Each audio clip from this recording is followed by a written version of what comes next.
Hello again, cyberspace. Welcome to Pointing Out Politicians. Let's talk about building a wall. Been having a lot of conversations lately about should we or should we not build a wall? And usually it's divided upon either political lines. They think it's a political topic. Whether you're a Democrat, whether you're a Republican, determines whether or not you should be for having a wall, or it's a racial thing. See, a lot of people tend to think that building a wall somehow, some way, is racist. So in this video, I want to talk about 3 reasons that I believe that we should build a wall. 3 reasons that I believe a wall is necessary. Let me clarify this. When I say build a wall, it doesn't necessarily have to be a physical structure throughout the entire border of the United States of America. There are some places where that's more advantageous, and there are other places where that is not. That's not the point here. The point here is the 3 reasons that I'm going to give you.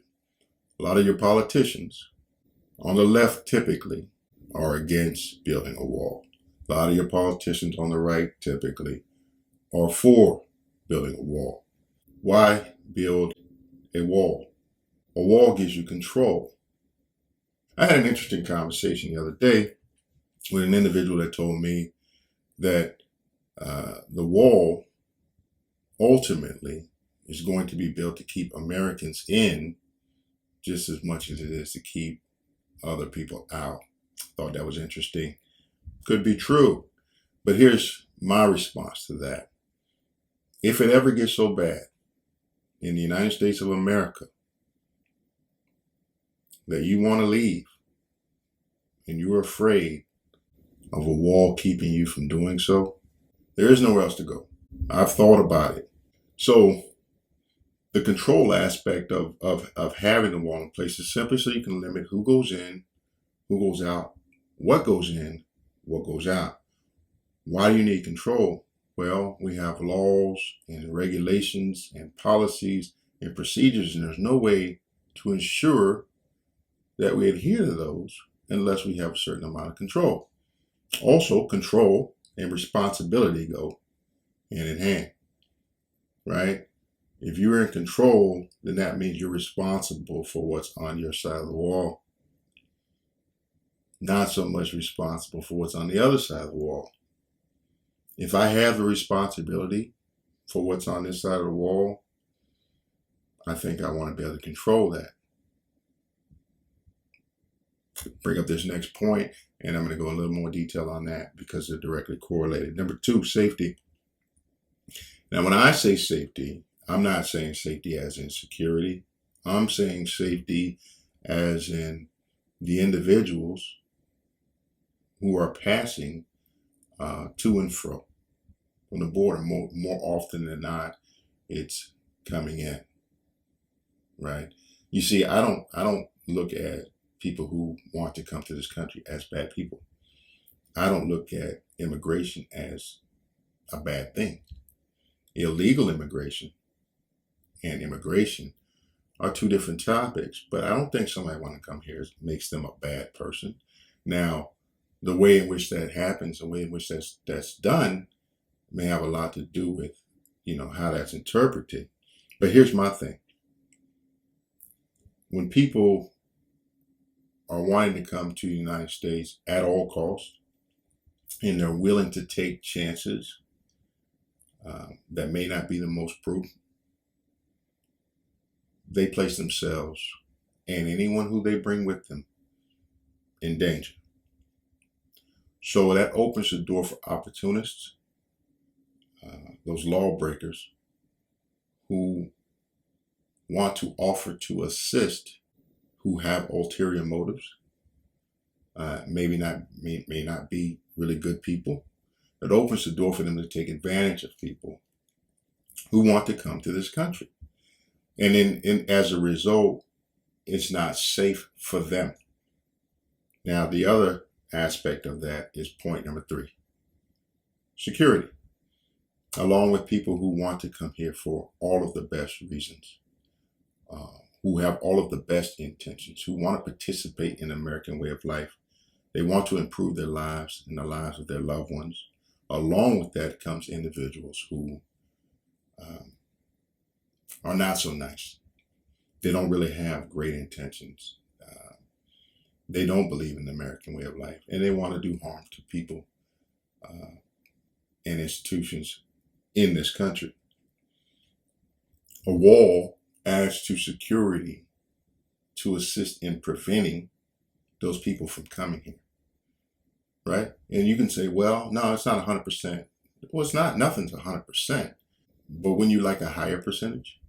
Wouldn't you like to be able to slow that down? Wouldn't you like to be able to regulate that a little bit more, control that a little bit more, prevent that a little bit more?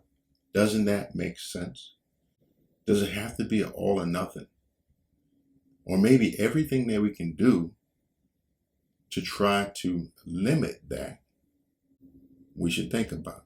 So let's put this into context. We talk about control, we talk about safety, we talk about security. Ultimately, it comes down to responsibility. And anything that is on this side of the wall, we're responsible for. So why not try to keep or limit that responsibility and keep that on the other side? So going back to the conversation that I had, or the conversations that I had with multiple individuals, my question would be, why would you be against the wall?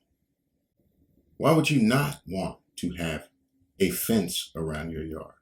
Why would you not want to be able to control access, limit access, provide for the safety of those trying to come here, and provide security against those who come here with ill intentions? Why would you be against that? It typically comes down to their political position. So they try to say that it's not fiscally responsible or financially feasible. For that, I would offer my argument where you take responsibility for everybody who comes here. Isn't that ultimately going to cost you more than it did to build a wall and to staff that wall and to man that wall? It's already there anyway. Or number two, they think it's racist. My response to that is that a lot of people that I know that have come here, they're happy to be here for one, but they don't even see it as a racist thing. They don't even view it as blanket racism. In fact, when the conversation comes up a lot, people think that the wall directly reflects on an attitude towards Mexicans or Hispanics or Latinos. And that just confuses the heck out of me. I don't get it. I don't understand how it can be dwindled down to anti-Hispanic, anti-Mexican stance. That doesn't even make sense. So that's my position. I'm going to leave you with this thought here. And I'd love to get your input on this, because I'm sure there's a lot of people who see it differently than I do. But when it comes to that race, and it comes to the American, being the American, I don't think that, I don't like diminishing titles. What I mean by diminishing titles is everything that comes before the American. It can be useful in some cases. Usually if you're talking about a positive aspect of in a traditional sense. But when you start talking about African American, Mexican American, Irish American, the bottom line is everybody, they're all Americans. Am I wrong? Am I missing something here? Right? You come to the melting pot, you melt into the pot. This is what it is. This is what you got. You're an American. You're born here, you're an American. Only ones who I think can really hold on to that label, because that's what it is, a label from wherever they came from, was if they actually immigrated here from there. But once you're born in this country, you're just an American. And I think it's time we all start to realize that, understand that, and start acting accordingly. If you want to defeat your enemy, you divide them and you conquer them. In race, since you can see this construct, you can see what colors them, that's a really good way to start splitting people up. And until we start speaking out on this and calling it for what it is, we're not going to be able to fix that. On that note, thanks for stopping, guys. Take care and peace.